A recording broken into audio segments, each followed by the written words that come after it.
নমস্কাৰ, আজি আপোনালোকক পুনৰ এটি নতুন ভিডিঅ'লৈ স্বাগতম জনালোঁ। আৰু আপোনালোকে দেখিছে যে মই আছোঁ কয়াকুছি গ্ৰন্থমেলাত। আমাক দেউতাক ইয়াত এৱাৰ্ড এটা দিব। ব'লকচোন আমি ভিতৰলৈ যাওঁ। আমাক আদৰণি নিব আহিছে। ইয়াত কি অনুষ্ঠান আছে? আজি তাৰমানে আজি 7 দিনীয়া কাৰ্যসূচীৰ সামৰণি পৰিব। মুকলি সভা অনুষ্ঠিত হৈ আছে। ইয়াৰ আগত 6 দিনী বিভিন্ন প্ৰতিযোগিতা আছিল। এইবিলাক হৈছে আজি এই অঞ্চলৰ এগৰাকী আদৰ্শ শিক্ষক, এগৰাকী আদৰ্শ কৃষক আৰু অন্যান্য কিছু সমাজকৰ্মীক সম্বৰ্ধনা দিব। মই জানিবলগী হৈছোঁ যে আমাৰ কমলেশ পৰমেশ্বৰ ডেকা পৰমেশ্বৰ ডেকা আৰু জয়া বৰগোহাঁই ডেকাক মই ইতিমধ্যে বৰপেটা জিলাৰ বিভিন্ন প্ৰান্তত সম্বৰ্ধনা জনাইছোঁ। এইটো মই নিজেও জানো।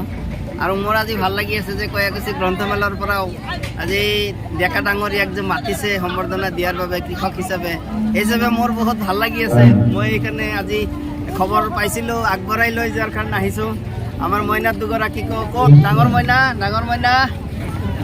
সৰু মইনা মই ধন্যবাদ জনাইছোঁ, আন্তৰিক শলাগ জনাইছোঁ। গ্ৰন্থমেলাৰ কমিটিকো শলাগ জনাইছোঁ যে এটা সময়ত আমাৰ ৰাইজে গমেই পোৱা নাছিল, আজিতো গোটেই অসমৰ মানুহে গম পায়। আমাৰ ডেকা ডাঙৰীয়ানীক ভৱানীপুৰ কলেজ, মানৱ অধিকাৰ সংগ্ৰাম সমিতি, কয়াকুছি প্ৰেছ গিল্ড, সমন্বয় সাহিত্য গোষ্ঠী আৰু বিভিন্ন এংগলত মই ইতিমধ্যে সম্বৰ্ধনা দিছোঁই। গতিকে মোৰ আজি ভাল লাগি আছে যে ডেকাৰ নিচিনা মানুহ, পৰমেশ্বৰ ডেকাৰ নিচিনা কৃষক মানে সমাজৰ বাবে কাম কৰি আছে, নিজৰ শিক্ষিত হৈ চাকৰি বাকৰিৰ পিছত দৌৰা নাই। জয়া বৰগোহাঁই ডেকা আৰু পৰমেশ্বৰ ডেকা আৰু মইনা দুগৰাকীক মই আন্তৰিক শুভেচ্ছা জনাইছোঁ। ভাল মানুহ হ'বা, ভৱিষ্যতে ডাঙৰ মানুহ হ'বা, দেউতা আৰু মাকৰ নিচিনা সুনাম অৰ্জন কৰিবা।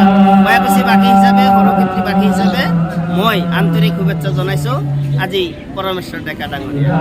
ধন্যবাদ।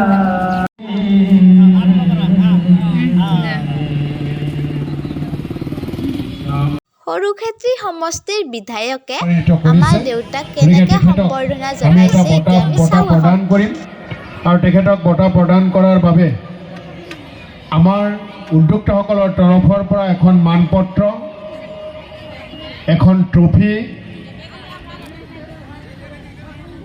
গামোচা আৰু এখন জাপিৰে তেখেতক আমি সম্বৰ্ধনা জনাম, বঁটা প্ৰদান কৰিম।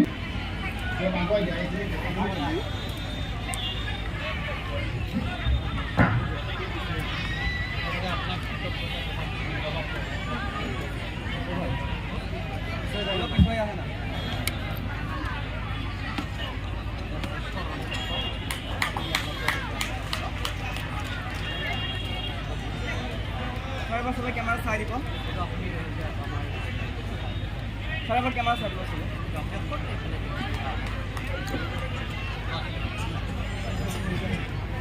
কেমেৰা চাই দিব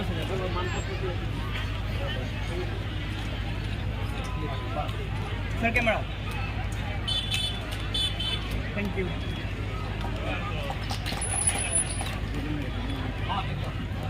পৰমেশ্বৰ ডেকা ডাঙৰীয়া তেখেতৰ এই বঁটা পাই আৰু কয়াকুছি গ্ৰন্থ আৰু বাণিজ্য মেলাৰ শংকৰাজৰ সমন্বয় ক্ষেত্ৰত উপস্থিত হৈ তেখেতৰ মনৰ ভাৱ প্ৰকাশ কৰাৰ কাৰণে আহ্বান জনাইছোঁ।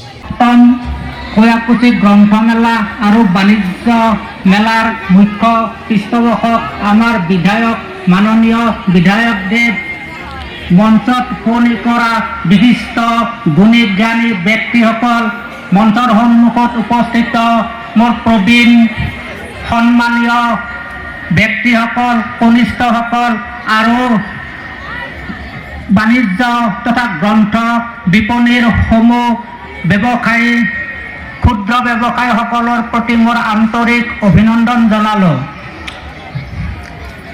শিল্পীয়ে ছবি আঁকে, কেনভাছত ৰং আলো তুলি তাৰে। আমি কৃষকে ছবি আঁকো শ্ৰম আৰু ঘামেৰে, পথাৰত সেউজীয়া ছবি, জীয়া ছবি। মই অনুভৱ কৰোঁ কৃষিও এটা শিল্প, যি শিল্পই আমাক জীয়াই ৰাখে।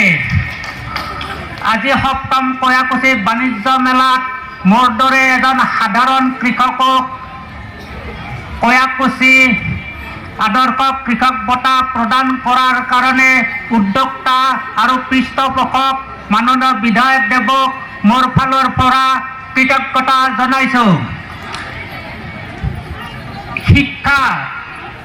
শিক্ষা খাদ্য আৰু আমাৰ সামৰিক শক্তি এই তিনিটাত বাদ দি একো সমাজ তথা জাতি বা যিকোনো হেৰাই যাই থাকিব নোৱাৰে।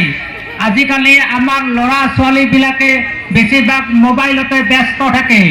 হয়, আমাৰ মোবাইলটো প্ৰয়োজন, কিন্তু মই অনুভৱ কৰোঁ মোবাইলে জ্ঞান নিদিয়ে, তথ্যহে দিয়ে।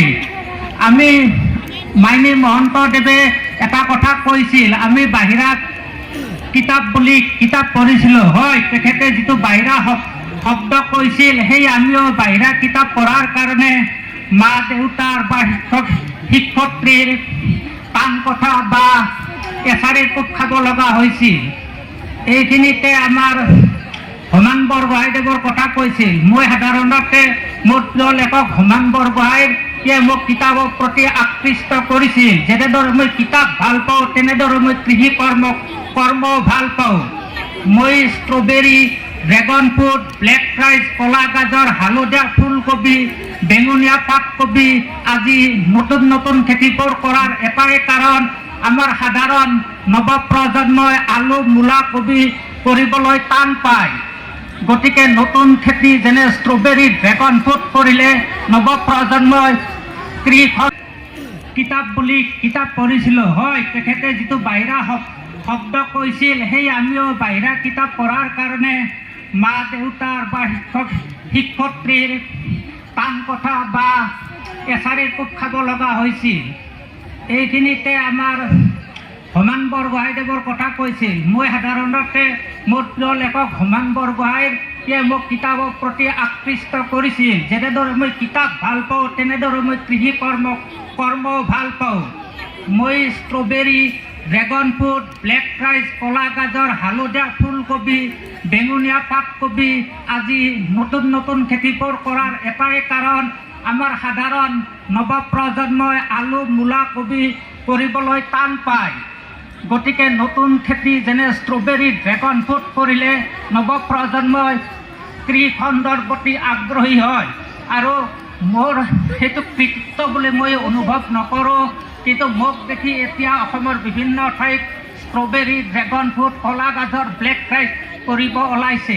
আমাৰ নৱপ্ৰজন্মসকলেও এতিয়া কৃষি কৰ্মৰ প্ৰতি আগ্ৰহী হৈছে। এই যে মোক যি এটা বঁটা দিলে, এই বঁটাটো আচলতে মোক নহয়, আমাক কৃষি শ্ৰমজীৱী ব্যক্তিসকলৰ নামত মই এইটো উচৰ্গা কৰিলোঁ।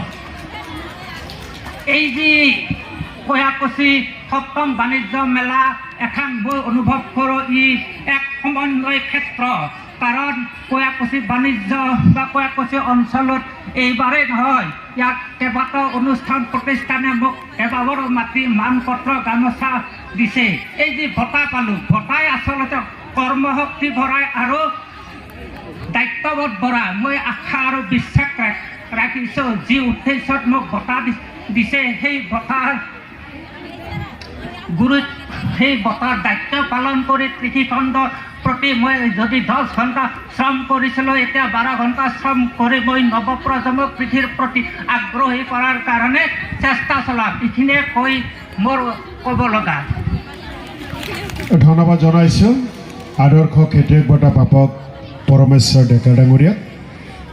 তেখেতৰ বক্তব্যৰ মাজেৰে কৃষকসকলৰ কিমান যে শ্ৰম, কিমান ঘাম এৰাৰ পিছতে আমি খাবলৈ পাওঁ বা তেখেতসকলৰ উৎপাদিত সামগ্ৰীৰ আমি সকলোৱে জীয়াই থাকোঁ, সেই কথাখিনি তেখেতে ক'লে। পৰৱৰ্তী সময়খিনিতো এই কৃষি ক্ষেত্ৰত তেখেতে সমাজখনক প্ৰতিনিধিত্ব কৰক তাৰে আশা কৰিছোঁ।